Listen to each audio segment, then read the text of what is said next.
Amém? Nós vamos falar hoje um pouco, nós vamos falar sobre família, tá? Eu quero trazer algo para vocês.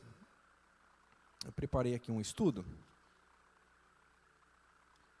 E eu acredito que vai ser uma bênção na vida de cada um. Nós vamos falar hoje sobre famílias bem-sucedidas, famílias de governo.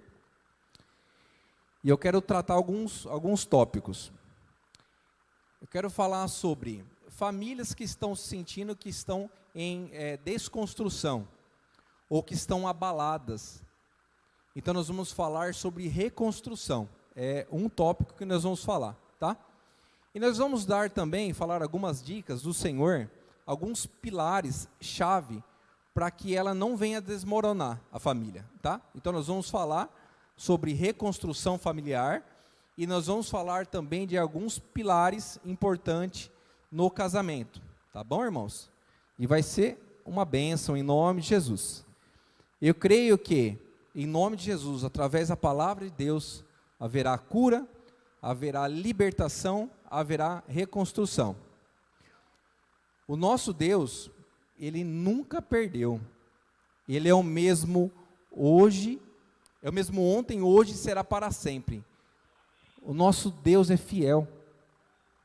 Sempre para tudo sempre. Sempre foi e sempre será fiel. Nós vamos ver também, irmãos, que Satanás, ele não tem poder nenhum. Ele não tem nenhum poder, como a gente já vem aprendendo. Ele não tem nenhum poder, nada. E aí nós pensamos em família, casamento. Todos nós sabemos, né? O homem cresce, a mulher cresce, e depois querem casar, depois têm filhos. Isso é propósito de Deus. Nós sabemos que é da vontade do Senhor. E sempre acontece. Casamentos, e a gente vê que é da vontade do Senhor, né? Todos nós sabemos que somos cristãos. Mas, vamos fazer uma pergunta aqui, ó. Seria mesmo da vontade do Senhor? Nós sabemos que sim, tá? Mas nós vamos ver na palavra. Seria mesmo da vontade do Senhor os casamentos? Vamos para a palavra do Senhor. Gênesis 2:18, se vocês quiserem abrir, vocês podem abrir, mas eu vou ir passando rapidamente. Por que eu estou falando essa pergunta?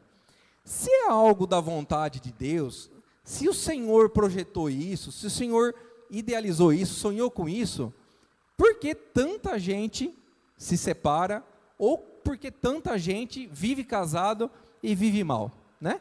Então seria essa mesmo a vontade de Deus para o ser humano, homem e mulher, casar, ter filhos, construir famílias?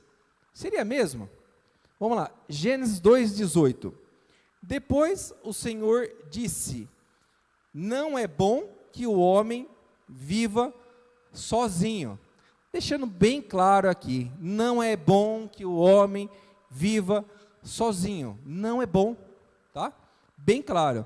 Vou fazer para ele alguém que o ajude como se fosse a sua outra metade.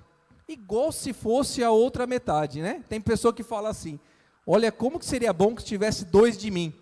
Tem, né?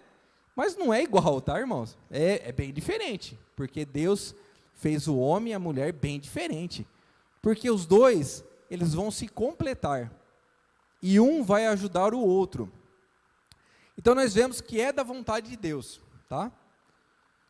Outro texto, Provérbios 18:22. Quem acha uma esposa encontra a felicidade. Ó, quem acha uma esposa encontra a felicidade. Homens, você está do lado da sua esposa? Fala aí para o seu bem: eu encontrei a felicidade. Outra coisa, olha só o que o texto fala: recebeu uma bênção de Deus. Fala para ela: você é bênção de Deus para mim. Bom, já vimos que é da vontade do Senhor, né? Já vimos que é da vontade do Senhor o casamento. O homem não viver sozinho, e que a esposa é uma bênção de Deus, você encontrou felicidade. Então o que será que acontece? Se o casamento é bom demais mesmo, se é da vontade de Deus, por que, né? A pessoa sofre, briga, fica todo mundo nervoso, né? Quer separar, ou separa, ou vive mal. O que será? Estava pensando, a pergunta, será que o problema estaria na estrutura do homem? Será que nós estamos com algum problema? Será que o homem ou a mulher, Deus fez com algum problema? Vamos ver a essência do homem, irmãos? Vamos dar uma olhadinha.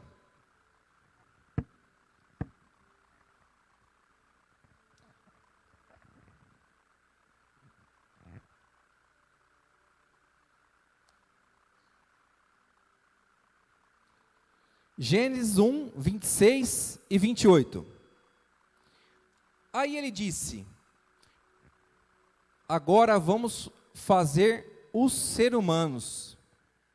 Olha Deus falando, Pai, Filho e Espírito Santo. Agora vamos fazer os seres humanos, que serão como nós, seres humanos igual a Deus. Seres humanos parecido com Deus. A gente já começa a ver que o erro também não está na estrutura, não é verdade?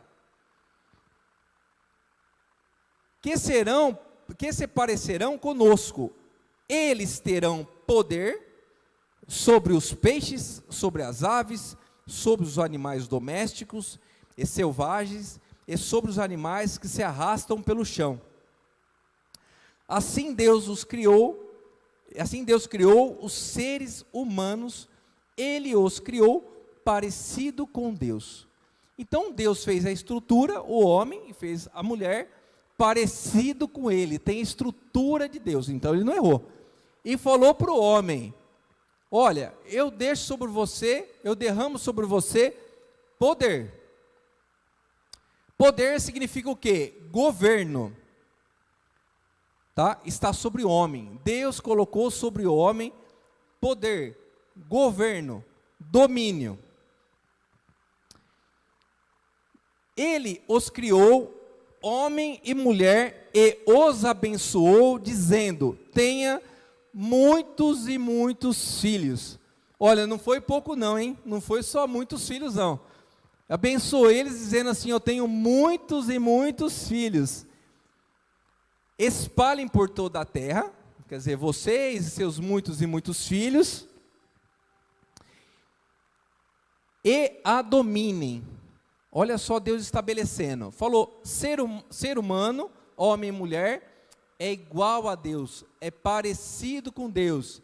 Eu deixei sobre vocês poder, derramei sobre vocês poder, vocês terão governo, vocês devem governar, exercer autoridade, e multipliquem, e espalhem pela terra, e a dominem, e a governem. Então Deus falou assim, ó, vocês são parecidos comigo, então vocês vão governar. Como? Como eu quero que governe. Porque se nós somos parecidos com Ele, Ele é nosso modelo, e nós temos que trazer as ideias, o governo do Senhor. Não é assim? Então nós vimos que o problema também não está na estrutura do homem. Não está. Tá? E é da vontade de Deus o casamento. Né? Hoje em dia é pregado, não precisa casar, ou não tem necessidade, né? Agora a gente vê, uns vão lá e, né, não se relacionam, né, pessoas de outro sexo, né, querem se relacionar com o mesmo sexo, está errado isso aí. Homem e mulher Deus os fez, e falou para a gente exercer domínio, governo, conforme a ideia do nosso Criador, do nosso Senhor, do nosso Paizinho. É dessa forma. Então o problema também não está na nossa estrutura, não está de forma nenhuma, tá? Vamos continuar aqui, irmãos. E onde estaria o problema, né? Além desse que nós citamos. O Senhor colocou sobre o homem o poder para governar, né? Conforme as ideias de Deus, ou posso também governar conforme a minha ideia. Mas alguém vai entrar e estabelecer domínio. Quem que vai ser? As ideias do Senhor ou as ideias do inimigo? Né? Vamos dizer assim, será da direita ou da esquerda? Estou brincando, viu? Né? Olha que texto interessante, Mateus 12, 25. Né? Qual que seria o problema então? Mas Jesus conhecia os pensamentos deles e disse: o país que se divide em grupos que lutam entre si, certamente será destruído. E a cidade, ou a família, que se divide em grupos que lutam entre si, será destruída. Olha aqui a letra, irmãos.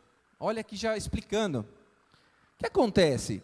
Deus fez aqui o homem e Deus fez aqui a mulher, que são parecidos com Deus e que têm poder, que exerce governo, que tem o domínio, que exerce autoridade, que traz o mundo espiritual aqui, né? Que chama a existência, as ideias de Deus, ou as ideias do inimigo. Qual que é o segredo de Satanás? Fazer com que a gente pense que ele tem poder. Então ele vai querer trazer o quê? O caos. E como que ele consegue se ele não tem nenhum poder? Ele não pode exercer a autoridade. É fazer com que um homem lute com outro homem. É fazer com que o homem pense que os dois estão um contra o outro. Como se o homem falasse assim: não, eu tenho razão e você está errado, e vice-versa. E aí vão empurrando com a barriga e vivendo mal, ou se não se separam e trazem graves problemas para a sua família e para a sua geração, para os seus filhos, tá? Então assim, Satanás não tem nenhum poder, não tem nada. Nós que temos que trazer as ideias do Senhor, tá? As ideias do Senhor. Eu quero trazer aqui para vocês uma curiosidade. Eu gostaria que o Miguel colocasse algo que eu achei interessante. Uma curiosidade no nome do homem e no nome da mulher. Vai aparecer aí para vocês. Não sei se vocês conseguem enxergar bem. Ali é o nome do homem ali no hebraico, né, no original, e aqui é o nome da mulher.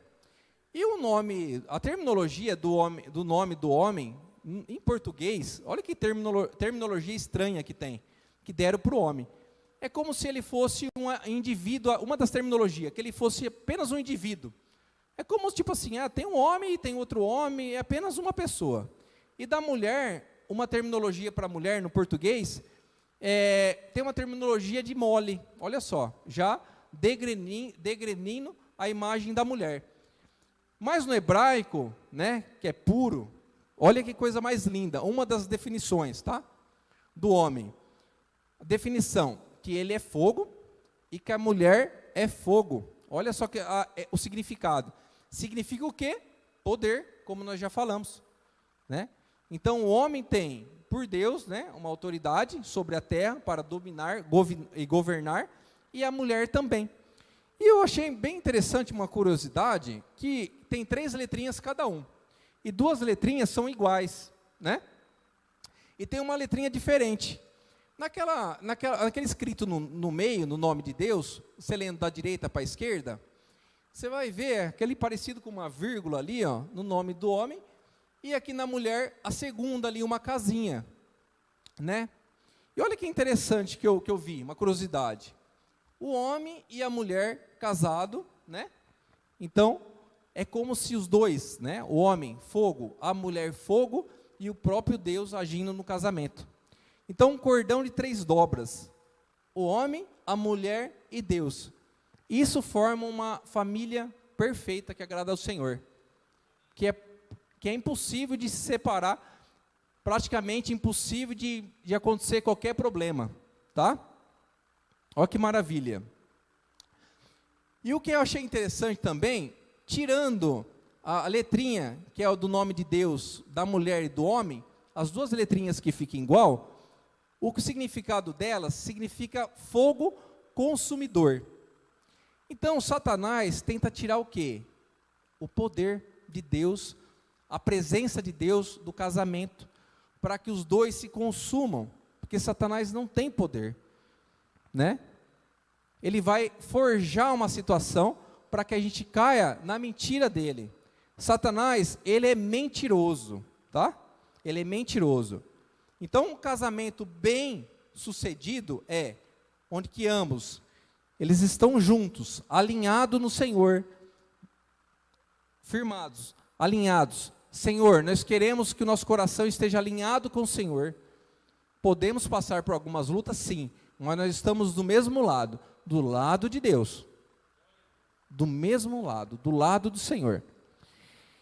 E quando eu estava preparando esse material, eu lembrei das muralhas de Jerusalém, quando elas foram destruídas.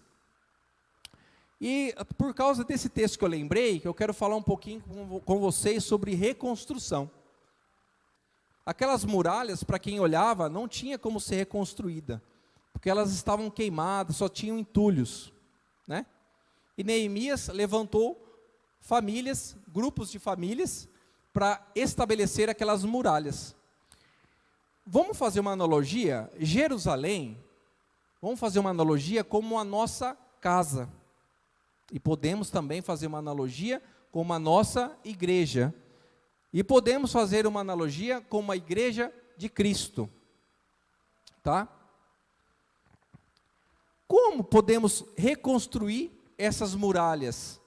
Que elas caíram, que elas estão queimadas, entulhadas. Como que nós vamos pegar tudo isso aí caído e levantar?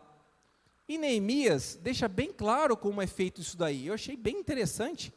Em Neemias capítulo 3, versículo 1. Eu vou ir lendo, tá? Para a gente ganhar tempo.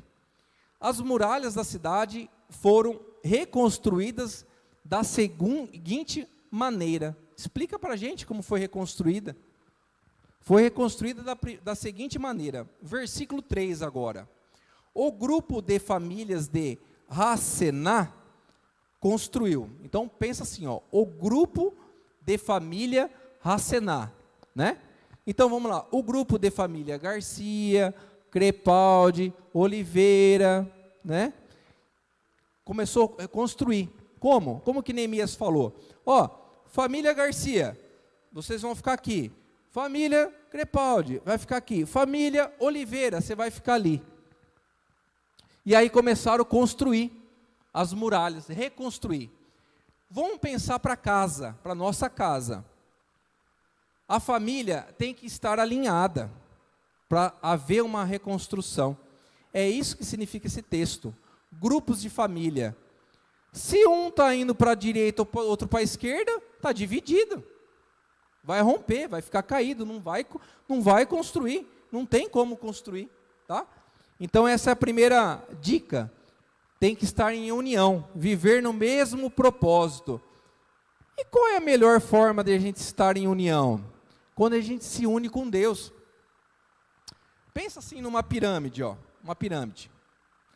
Quanto mais perto eu estiver de Deus e meu cônjuge estiver de Deus, mais próximo a gente vai estar, o espaço é menor. Quanto mais longe eu tiver, ou minha esposa estiver, mais longe a gente vai estar de Deus e mais longe um do outro. O segredo está a gente estar perto de Deus, tá? Como que consegue alinhar um coração? A gente consegue se alinhar no Senhor. Eu vi uma vez uma história que a mulher passou lá e viu um vestido bonito, queria comprar, e o marido falou assim para ela: imagina que eu vou comprar isso aí, você é louca, você gasta muito, você quer que eu gasto, você quer me falir, né? Aí ambos vieram para a igreja, e aí ele conversando com Deus, Deus falou com ele: meu, larga a mão, né? Vou falar do meu jeito, para de ser miserável, né? É sua esposa, é só metade, você não casou para fazer ela feliz? Né? E falou para a mulher: você não está vendo quanto ele está trabalhando? Né? Deus falando com ela, né? Precisa mesmo desse vestido? Tá? Aí os dois foram conversar, e ele já quis comprar o vestido para ela, e ela falou: não, não precisa, e se alinharam. Então está faltando o quê? A gente ouvir de Deus, ouvir a voz do Senhor, porque o casal, a família, eles têm que estar alinhados um com o outro, e para a gente estar alinhado com o outro, a gente tem que estar perto de Deus. Nós vamos falar um pouquinho mais para frente sobre isso. Tá, então grupos de família, é alinhado no mesmo propósito, não pode estar dividido. Neemias 4:6, então continuamos a reconstruir as muralhas, logo elas já estavam na metade, ó, logo elas já estavam na metade da sua altura total, porque o povo estava animado para trabalhar. Quem que já trabalhou, acho que todos, trabalhou animado e desanimado? Animado, você está produzindo, você está com criatividade, você está fazendo um monte de coisa. Desanimado, não produz, não consegue criar, esquece o que estava fazendo, não é assim? E por que animou? Por que eles estavam alegres? Porque eles estavam acreditando na reconstrução, eles estavam tendo fé que era possível reconstruir. Já pensou eles olhando para o entulho? Tudo quebrado, tudo queimado, tudo cacareco velho, como que eu vou fazer? Eles não estavam olhando para isso aí, eles se animaram, não, nós vamos construir o casamento. Vamos pensar para a gente, que nós falamos até agora, o homem e a mulher? O homem e a mulher não tem o poder de Deus? Vamos pensar igual Moisés. O Senhor estava falando comigo esses dias sobre Moisés. Moisés vê lá a sarça ardendo, queimando, para falar com o homem. E ele com uma sandália no pé lá, o Senhor falou para ele, tire a sandália do pé que você está numa terra santa. Falando para ele, olha, Moisés, você está num lugar santo, você não pode se misturar, você não pode ter nada que esteja no mundo. Deixa essa sandália longe, que você trouxe lá do Egito. Você não pode ter nada que seja do mundo. Vocês têm que estar alinhados com Deus. E você, vamos dizer assim, nós somos seres humanos. Nós somos que nem uma arvorezinha, né? Nós não somos algo, nossa, top dos tops. Somos uma arvorezinha. Uma hora nós pegamos um resfriado, né? Uma hora a gente está animado, outra hora a gente dá uma desanimadinha, não é isso? Somos seres humanos. Mas o que não pode faltar na gente? O poder de Deus. Não pode faltar.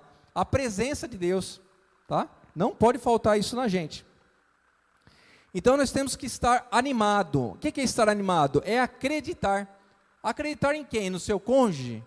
Acreditar primeiramente em Deus. E acreditar que também o seu cônjuge, Deus fez ele à imagem e semelhança de Deus. Quantas pessoas que antigamente não tinha nenhum valor, era drogado, ou tinha um monte de problema, e Deus acreditou nela, porque Deus acredita. Deus fez o ser humano, todos, à imagem e semelhança do Senhor. Ele veio para todos, mas nem todos quiseram. Nós não temos ideia quem nós somos diante de Deus. Nós somos filhos dele. Primeira coisa, nós temos que saber que nós somos inteiros, nós precisamos ser inteiros do Senhor. Deus, Ele nos ama. Eu escutei uma pregação, outro dia, esqueci o nome, pregou aqui na nossa igreja, esqueci o nome, do apóstolo. Ele falou assim, ó, Deus, Ele ama você, em primeiro lugar. Ele te ama. Você tem que saber que você é filho de Deus. Ele te ama. Ele morreu por você. E Ele ama também a sua família. Então nós precisamos estar animados, acreditar naquilo que o Senhor falou conosco. Acreditar nessa palavra. Acreditar que o Senhor quer reconstruir o seu casamento. Que Ele pode reconstruir. Dá um voto de confiança para o seu cônjuge. E um outro texto também, sobre reconstrução, versículo 8 e 9. Aí se reuniram, os inimigos, tá? Se reuniram e combinaram que viriam juntos atacar Jerusalém. Então combinaram, irmãos, que iriam atacar a sua casa ou a minha casa e provocar a confusão. Ou atacar a nossa igreja, ou a igreja de Cristo, mas nós oramos ao nosso Deus e colocamos homens para ficar de vigia, de dia e de noite. Oração, irmãos. Para que serve oração? Né? A palavra de Deus fala que o Senhor fala conosco em todo o tempo. Toda hora Ele fala. Ele fala numa visão, Ele fala no sonho, Ele fala através de uma palavra. Ele fala conosco em todo o tempo. E por que a gente não ouve? Né? É igual um telefone sem fio que pode estar longe, ou pode ser que a gente esteja muito longe do Senhor. Então a oração faz com que a gente consiga entender melhor, tirar o ruído, tirar aquela frequência de ruído à oração. A gente entende mais qual que é a vontade do Senhor. Então aconteceu alguma coisa estranha, né? No casamento, na casa, com os filhos. Se você está longe de Deus, você vai olhar naturalmente, você vai olhar assim e vai falar assim, olha essa pessoa, o que ela fez, olha não sei o quê. Se você está esperto, vigilante e antenado com Deus, você vai pensar assim, opa, é um ataque do inimigo. Opa, peraí, aqui não, confusão, chega aqui não. Todo espírito de confusão sai desse lugar, de briga, de contenda. Não, eu vou cessar isso aqui. A pessoa quer brigar, não vou brigar. Cesse essa confusão, ora. Né? Então, se a gente está ligado com o Senhor, é de uma forma que a gente vai responder. Se a gente está de outra forma, a gente vai responder de uma forma que não é da vontade do Senhor. E o outro é Neemias 4:13. Então eu armei o povo com espadas, lanças e arcos e flechas, e os coloquei por grupos de famílias, atrás da muralha, em todos os lugares onde ela ainda estava, ela não estava consertada. Então Neemias também falou assim, grupos de família, vocês vão ficar atrás dessa muralha, nessa brecha, e eu vou equipar vocês com espada, com lança, onde esses lugares não estavam consertados. Então, irmãos, a brecha pode ser pecado, tá? Pode ser, até marquei aqui, deficiência de caráter, a pessoa foi para Cristo, mas ela está no processo ainda. Então, são brechas, né? Algumas brechas no casamento também, eu vou falar para vocês. Vou falar alguns pilares, vocês vão entender algumas brechas, tá? Eu vou começar a falar agora sobre pilares, seriam como se fossem espadas. Nós vamos nos equipar um pouco, tá? Nós vamos nos equipar. Eu estava conversando com a Miriam e perguntando para ela, né? O que a gente acha importante no casamento? A gente citou algumas coisas, fiz algumas pesquisas, e eu achei interessante alguns tópicos.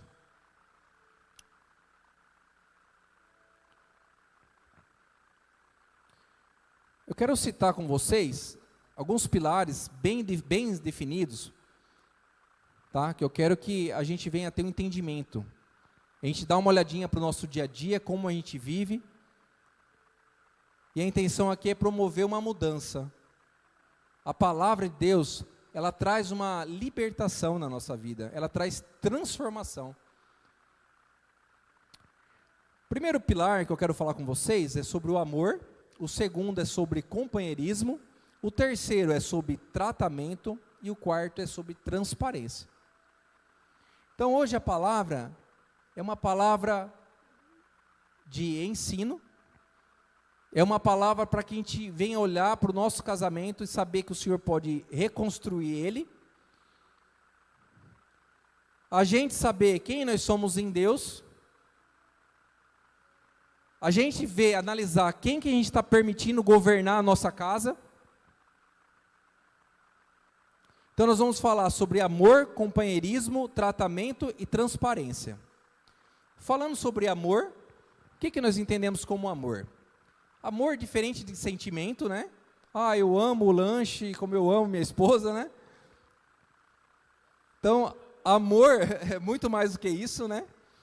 A palavra amor, para traduzir aqui, eu achei bem legal, no hebraico, são 3 palavrinhas também, e fala assim, tenha um compromisso com o seu próximo, sem esperar nada em troca. Olha, irmãos, como nós estamos longe, nós estamos muito longe, irmãos. Nós precisamos aprender muito, nós somos muito roubados. A gente casa para ser feliz? Oi, como nós somos roubados, irmãos. É uma mentira isso aí, por isso que os casamentos não dão certo. Então Satanás planta uma mentira e a gente acredita, eu casei para ser feliz. Aí não acontece, aí você larga, ou vive mal. É uma mentira isso daí. Eu achei interessante uma frase, que assim a pessoa que falou lá, que os judeus falam. Olha só a frase. Então tem os judeus e tem os gentios, que são todos que não são judeus, somos nós. Ele fala assim que os gentios casam-se com as mulheres que amam. Então fala assim que nós, A gente se apaixona por alguém em casa, né? Olha, até que eu acho que, né, a maioria é meio assim, né? Nem ora, nem vê se é da vontade de Deus, né? Vai lá e pumba.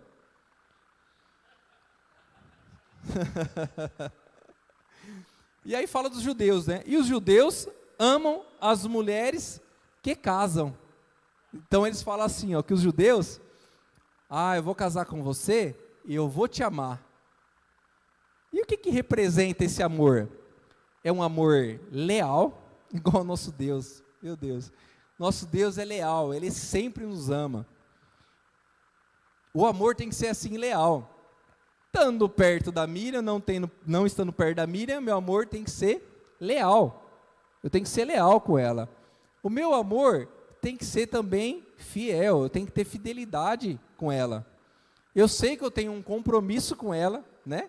Eu casei, tenho as testemunhas, tenho o próprio Deus, eu falei para ela, né? Então existe a fidelidade, tá? E outro que eu acho principal, o compromisso, né? Eu tenho um compromisso diante da sociedade, diante da igreja, né? Vocês têm esse compromisso, diante da família.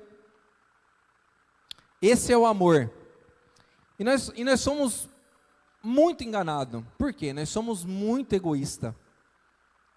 Nós casamos para ser feliz. E quando eu casar, aí sim eu vou ser feliz. Aí acontece ao contrário. Eu vou casar porque aí eu vou ter toda hora. Vai. Vai. Nós não estamos acostumados a pensar no outro. Olha que interessante, João 3,16. Porque Deus amou ao mundo de tal maneira que deu, né? É assim que é para ser. Então, se eu casei para Miriam, eu tenho que dar para ela, me doar, e vice-versa, né? Eu sempre falo, eu cito o espelho, né? Espelho é o egoísta. Eu olho para mim e vejo como eu tô. E em Deus é diferente, não tem espelho. Eu tenho que olhar para Miriam e ver como que ela tá, né? E esse é o amor. E às vezes um vai lá e se dedica para o outro, se doa. E o outro não se doa. E aí começa a ficar cansativo. E aí os dois param de se doar, às vezes. E aí Satanás tem poder? Não tem poder. Ele criou uma situação e você não acreditou na transformação, né? Então, o primeiro pilar estabelecido, amor. Amor. Eu sou egoísta, irmãos. Eu quero algo em troca, mas eu não posso ser assim. Eu não posso ser dessa forma, tá? Então, na hora que eu vejo que eu estou egoísta, porque o Espírito Santo fala conosco, eu falo, opa, que egoísmo é esse? Né? Aí você fala com você mesmo, eu falo comigo mesmo, se converte, crente, ei, né? Então, amor é esse, é um compromisso que eu tenho, né? Eu me doando. Um outro pilar que eu achei assim bem importante, é o companheirismo. Eclesiastes 4, do 9 ao 12. É melhor haver dois do que um, porque duas pessoas trabalhando juntas podem ganhar muito mais. Olha só, duas pessoas trabalhando junto podem ganhar muito mais. Muito mais do que? Do que uma sozinha e outra sozinha, né? E a Bíblia, no final, nós vamos ver que tem um texto que mostra isso daí. É um poder exponencial que tem do casamento. Por isso que Satanás também odeia. Se uma delas cai, a outra ajuda a se levantar. Mas se alguém está sozinho e cai, fica em má situação, porque não tem ninguém que o ajude a se levantar. Se faz frio, dois podem dormir junto e se esquentar. Delícia, não? Mas um sozinho, como é que vai se esquentar? Dois homens podem resistir a um ataque que derrotaria um deles, se estivesse sozinho. Uma corda de 3 cordões é difícil de se arrebentar. Companheirismo. A família com Deus. Companheirismo. No companheirismo eu marquei alguns tópicos aqui. O companheirismo é o se compadecer, né? E não é o se compadecer com o meu olho pela Miriam. É eu tentar me colocar no lugar dela. Porque algo que a Miriam acha difícil, pode ser que para mim é fácil. Aí eu não vou me compadecer, né? Então, algo que o seu cônjuge está falando, repetindo, então é um sinal. Que para você pode ser que não seja um sinal, mas para ele, para ela é. Cumplicidade. Quando os dois trabalham juntos, chega em casa, tem louça para lavar, um monte de coisa para fazer. E aí, responsabilidade só da mulher? Não, né? A gente sabe. Cumplicidade. Ou se não, pode ser que seja ao contrário, só o camarada está fora trabalhando e a mulher está em casa. Mas se ela não está bem? Se naquele dia aconteceu alguma coisa, é o hormônio, ou está doente, ou está cansada mesmo, ou está estressada, ou fez muita coisa, trabalhou bastante em casa. E aí? Ah, não, é seu papel? Não, é papel da família, esse daí. O que mais eu marquei aqui? Fazer compras, né? Às vezes a mulher vai fazer compra, e aí fala assim, gastou todo o dinheiro, não comprou nada, né? Fosse junto para ver o preço que está, as coisas, um absurdo. Outra coisa, visita familiar. Ah, não, vai na casa dos seus pais? É seus pais, vai lá. Não tem, e a cumplicidade? É também uma brecha também. A pessoa fala assim, meu, mas é minha família, é minha mãe, eu amo ela. Ah, mas eu não. Estão lembrando de alguém aí, estou achando aí. Outra coisa, tratamento. Tratamento é cuidado, zelo, perdão, 1 Coríntios 13, do 4 ao 6. O amor é paciente, o amor é bondoso, não inveja, não se vangloria, não se orgulha, não maltrata, não procura seus próprios interesses, não se ira facilmente, não guarda rancor. O amor não se alegra com injustiça, mas se alegra com a verdade. E esse amor não é só amor também com o cônjuge, né? É na família, é na igreja, tá? Então o amor é paciente, o amor é bondoso.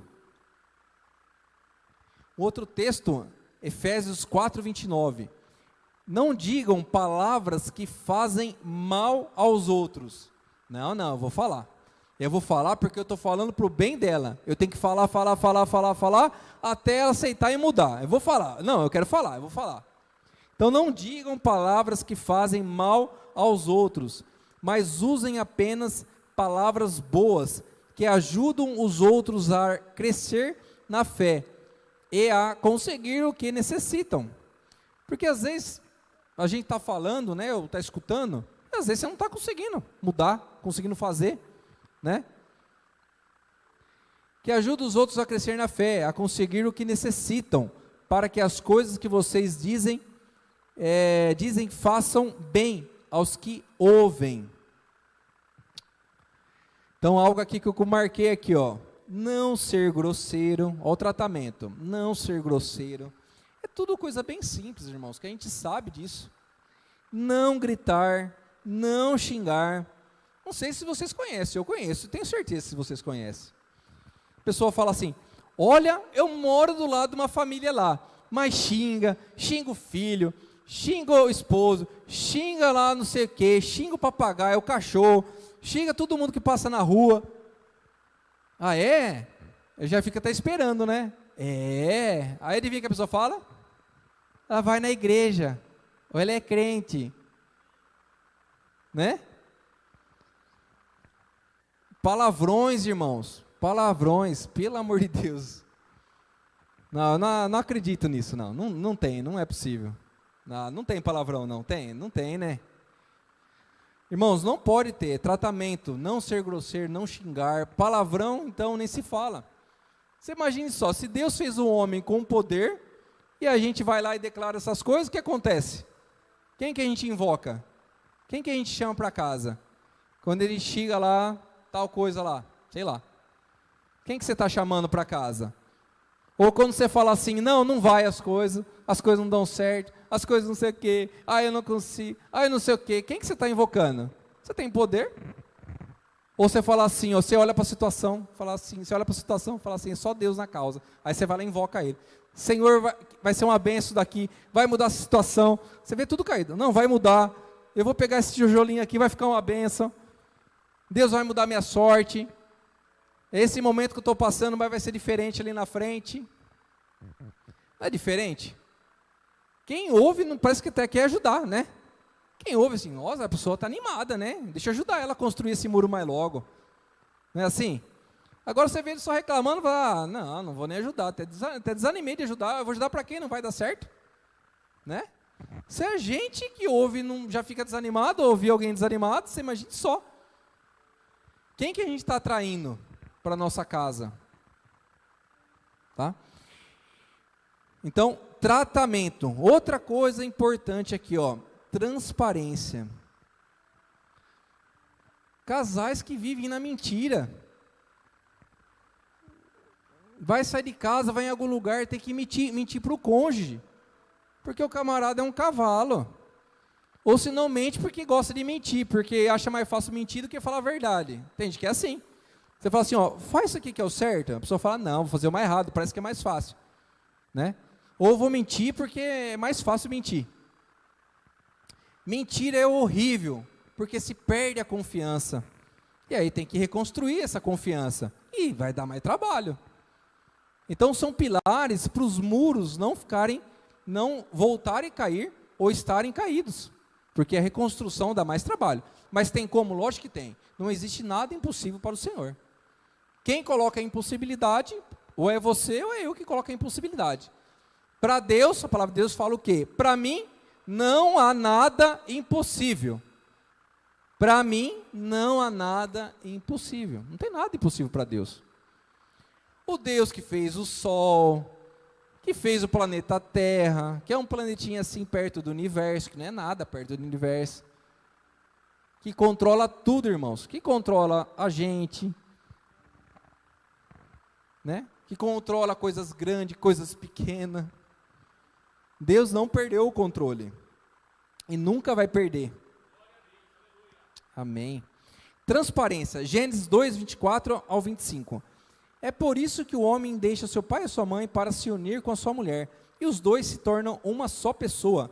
Tanto o homem como a sua mulher estavam nus, mas não sentiam vergonha. E nus é só de roupa? Nus também no emocional. Poder conversar. Tem pessoa que fala assim, não, eu não posso falar nada para minha mulher, porque senão ela já roda a baiana, já invoca os negócios lá. Não posso falar nada. Irmão, nós temos que poder falar, nós temos que falar, porque se a gente não fala, o que acontece? O copo enche, aí transborda, aí na hora que fala também, você sai matando um, já pega o cachorro, joga para cima do telhado, já vira aquela loucura, né? Então não pode, então a gente tem que falar, não pode esperar para explodir, não, eu tenho que conversar, vamos conversar. Aí você fala, conversar de novo, eu se na conversa, quando a Mira fala assim, Fer, vamos conversar, eu falo, ai meu Deus do céu, vamos conversar.